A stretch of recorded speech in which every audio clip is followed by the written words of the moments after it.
Eks ikka riigimehelik oleks rääkida asjadest, nagu nad tegelikult on. Ja tunnistada, et põhjus hääleõiguse äravõtmisel on poliitiline ja te tahate lihtsalt võtta ja kõrvaldada poliitilise konkurendi.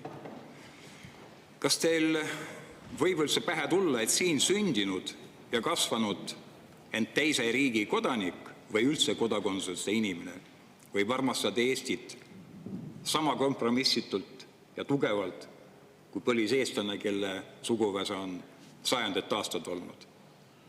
Te rääkisite, et see integratsioon kukkus läbi, et ei tule sellest midagi välja, kas tema otsusega. Mina sellega nõus ei ole. Integratsioon toimus. Ma võin teile näiteks tuua üks tütarlaps, kes lõpetas kooli, ütleb mulle, vene tütarlaps, et ma olen eestlane. Ma ütlesin, no väga hea, aga sa ikkagi rahvuselt oled venelane, aga sa pead seda riiki usaldama, ta armastab seda riiki. Mis te praegu teete selliste vene eestlastega, kes armastavad oma riiki, aga saades selle hoobi, mida te praegu teete? Aitäh, hea kolleeg, küsimuseks on aeg otsast veel. Alustage palun küsimusest. Ja selles Hea kolleeg, teie küsimus.